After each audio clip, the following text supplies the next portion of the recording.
Hard work అంటే తప్పనిసరిగా నామస్మరణ చేయాలి. అందుకని మన పెద్దలు ఏం చేసేవారు, ఎసరు పెట్టేటప్పుడు రామరామ కృష్ణ కృష్ణ అంట, చూసారా?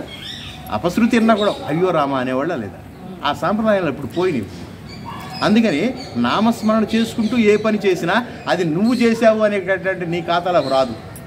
పాపము పుణ్యము లేనటువంటి పరిస్థితికి నువ్వు ఎప్పుడైతే వస్తావో అప్పుడు మాత్రమే నాలో ఐక్యమైపోతావు. అంటే వైట్ పేపర్ లాగా ఉండాలి మనం.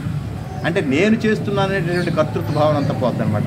అందుకని ఇంత పూజ చేసి సకలం కృష్ణార్పణం వస్తూ అంటామా లేదా? చేసింది మనం అయితే మళ్ళీ ఆయనకి అర్పించడం ఏంటని అనుకుంటున్నా. ఆయనకి అర్పిస్తేనే మనకి ఆయనలో ఐక్యం అయిపోవటానికి చాలు.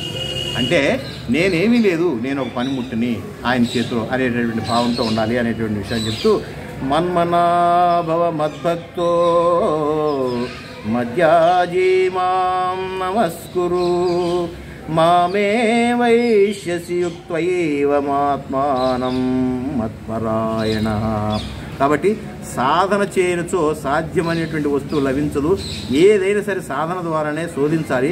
ఈ శ్లోకమందు బ్రహ్మవాక్యమును చక్కగా వివరించబడింది. బ్రహ్మమును దైవమును పొందుటకు మార్గం చెప్పబడినది, తచ్చింతన మాత్రమే. ఇక్కడ పెద్ద పెద్ద శ్లోకాలు, పెద్ద పెద్ద వ్యవహారాలు, పెద్ద స్తోత్రాలు ఇవి కాదు. మనస్సు ఏకాగ్రత, చూసారా? మనస్సు, చిత్తం, బుద్ధి, అహంకారం అనేటటువంటివి మనకి కనపడినటువంటి విషయాలు. ఇవన్నీ అవి బయటికి కనపడదు. ఇంద్రియాలు కనపడతాయి, కళ్ళు, ముక్కు, చెవి, నాలుగు ఇవి కనపడతాయి. ఇవన్నీ కలిపితే 21 తత్వాలతో కూడినటువంటి వాడే మనిషి.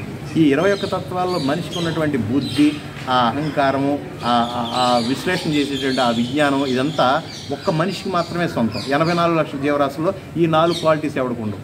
నేనే అనేటటువంటి అహంకారం లేదు వాటికి, చూసారా? పోనీ దాన్ని మార్పుకు గురయ్యేటటువంటి అవకాశం కూడా ఉంది. ఈ ఒక విషయాన్ని అనేక రకాలుగా ఆలోచించేటటువంటి శక్తి మిగతా జంతుజాలాల్లో లేదు. కానా పేనా సోనా మరణ, పుట్టామా, పెరిగామా, కన్నామా, తిన్నామా, చచ్చామా, అంతవరకే. కానీ ఇక్కడ కూర్చున్నటువంటి మనిషి చంద్రగ్రహంలోకి ఎట్లా వెళ్ళాలని ఆలోచించగల శక్తిని ఇచ్చాడు. ఇక్కడ కూర్చున్నటువంటి అరుణ గ్రహంలోకి వెళ్ళగలిగేటువంటి శక్తిని ఇచ్చాడు. ఇంకా 84 లక్షల జీవరాశుల్లో ఏ జీవరాశికైనా ఇచ్చాడా? ఎంత గొప్ప జన్మ అది! మనిషి జన్మ ఎంత గొప్ప జన్మ నిజంగా. నాదేం జన్మ అండి బాబు, పాకి జన్మ, నాకు బోల్డని కష్టాలు ఉన్నాయండి అని అంటాం. అవన్నీ నీ పాప కష్టాలు, నీ పాప జన్మల్లో ఇంతవరకు నువ్వు చేసుకున్నటువంటి పూర్వజన్మ యొక్క సుకృతాల వల్ల కూడా వచ్చి ఉంటాయి. ఇప్పుడు నువ్వు ఎవరికి ద్రోహం చేయలేదు. వాటన్నిటిని కడిగేసుకునేటటువంటి అవకాశం ఈ జన్మలోనే ఉంది, మరి ఏ జన్మలో లేదు. మరి ఏ జన్మలోనూ మనకున్నటువంటి పాపాలను తుడిచేసుకుని మ్యాక్సిమం అనుభవించగలిగినంత వరకు అనుభవిస్తూ దాన్ని తక్కువ చేసుకునేటటువంటి అవకాశం ఈ జన్మలోనే ఉంది. అదే భగవాన్ రమణ మహర్షి కూడా చెప్తారు కదా. రమణ మహర్షి కూడా చెప్తారు, ఏంటి స్వామి ఆ కొండ మీద నుంచి ఏదో రాయి పడతా ఉంటే అన్నీ సిద్ధపడతాడే, ఆయన అన్నిటికీ తలకి గుడ్డలో గిట్లు అన్నీ కట్టుకుని పడతాడు. ఆ పడేటటువంటిది ఏదో వచ్చి పడద్దు, అది గుడ్డ కట్టుకుంటుంటాడు. ఏంటి స్వామి అక్కడ ఆ పైనుంచి కొండ మీద నుంచి రాయి పడద్దు అనేటటువంటి విషయం తెలియబట్టే కదా మీరు ఇదంతా అలర్ట్ అయ్యారు, ఇదంతా కట్టుకున్నారు. అసలు అక్కడికి వెళ్ళకుండా ఉంటే పోలా అంటే, ఒరే ఇప్పుడు పడేది చిన్నది, తర్వాత పడేది పెద్దగా అవుద్ది, అప్పుడు నేను భరించలేను, అందుకని చెప్పేసి ఇప్పుడే అనుభవించడం మంచిదని చెప్పేసి అనుభవించేశాను. సరే, అందుకని భగవాన్ సత్యసాయిబాబా దగ్గరికి ఒక భక్తులు వస్తే, స్వామి నాకు క్యాన్సర్ అని చెప్పారు, పరిస్థితి ఏంటి స్వామి? అవునురా, నీకు క్యాన్సర్ వస్తుంది, గ్యారంటీగా క్యాన్సర్ ఉంది నీకు.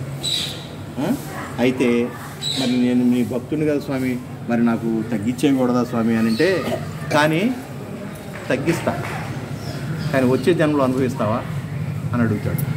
అప్పుడు ఆ భక్తుడు ఎంత తెలియగలడు చూడండి.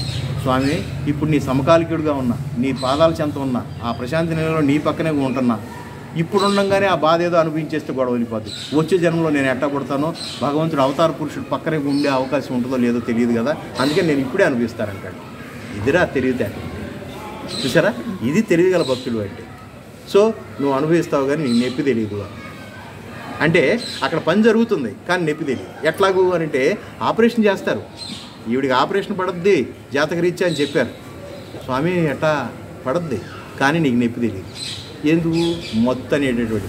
అలాగా భగవంతుడు నీకు మత్తు ఇచ్చి ఆ వ్యవహారాలు కర్మను ఎక్కడా ఆపుకోకుండానే నువ్వు అనుభవించేటటువంటి శక్తిని ఇస్తాడు.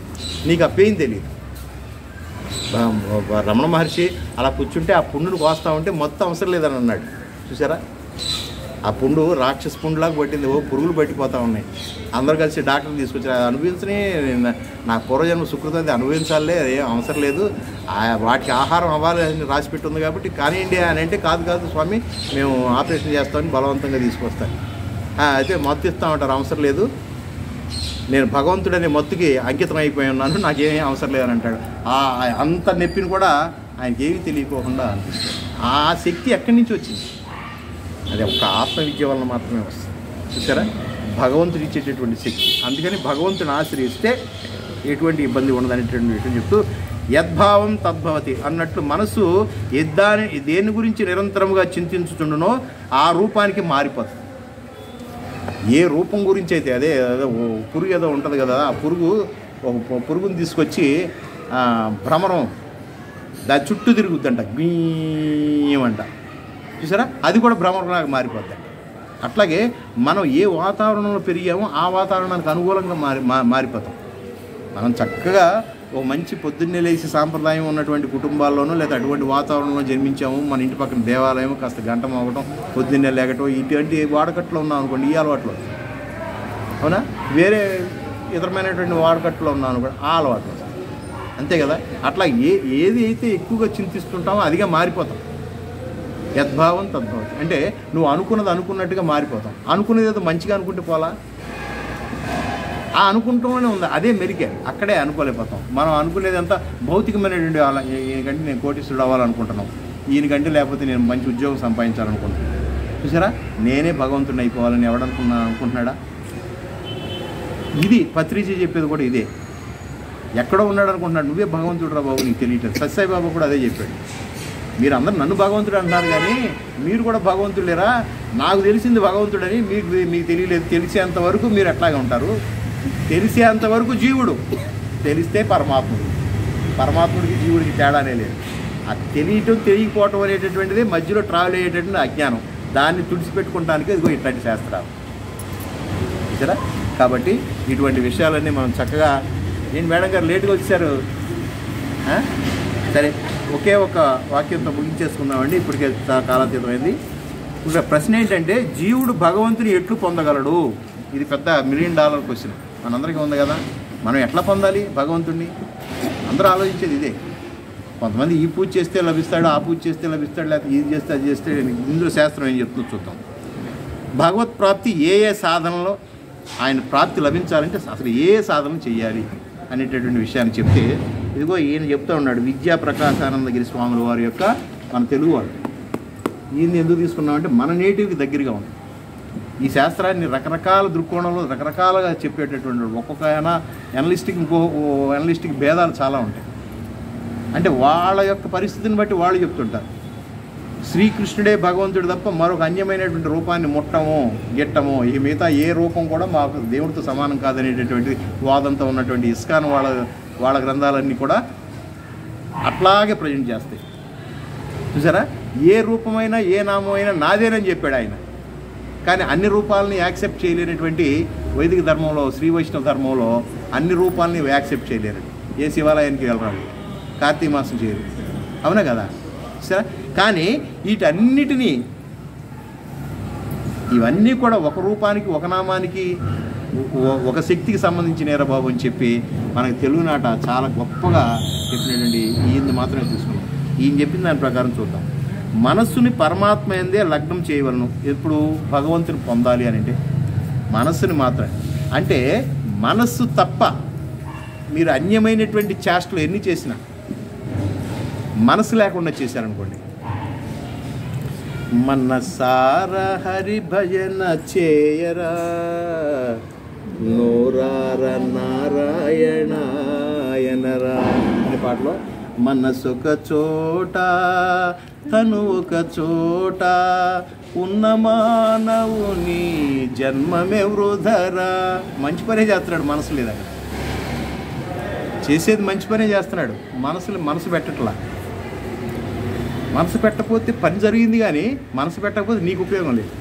నువ్వు దాన ధర్మాలు చేస్తున్నావండి, మంచి దాన ధర్మాలు చేస్తావు. ఆయన నా చేతితో ఇచ్చేటటువంటి ఈ 10 రూపాయలు అక్షయం అవుగాక, వాడికి ఉన్నటువంటి ఇతరమైనటువంటి కోరికలన్నీ ఇంకా తీరటానికి అవకాశం ఇచ్చే విధంగా నా దగ్గర నా శక్తి మేరకు చేస్తున్నాననే ఉద్దేశంతో నువ్వు చేస్తూ ఉంటే అది వాడికి మేలు, నీకు మేలు. నువ్వు అసలు దాన ధర్మం చేసేటప్పుడు ఇవాళ 10 రూపాయలు తీసుకురా ఇచ్చే విధానమే డిఫరెంట్గా ఉంది. చూసారా? ఆ ఎగరేసి పట్టుకునేవాడు ఈ దేవసం చేయ ఈడు కోట్లుని అదన్నా కొడుకు ఇచ్చే విధానం కూడా తెలవదు అన్నాడు అనుకోండి, మనకు ఆ పుణ్యం ఏముంటుంది? అంటే పెట్టే విధానం కూడా తెలియాలి. వండటం కాదు ముఖ్యం, వండటం ఎంత ముఖ్యమో పెట్టే విధానంలో ఉంది. చూసారా? కొంతమంది భలే ఎంత పాలిష్డ్గా మాట్లాడుతూ భలే ఈ వంట అంతా చేసి మసి పూసుకుని అదంతా జిడ్డు చెమట నాన్న యాతన పడుతూ ఉన్నవాడు కింద ఉన్నారు. ఈ వడ్డిచ్చేవాడు కొద్దిగా వేసుకోండి, వీళ్ళేదో వంట చేసి కొద్దిగా వేసుకోండి, నా కోసం వేసుకోండి అని అంటుంటారు. అది ప్రాక్టీస్, అది కూడా ఉండాలి.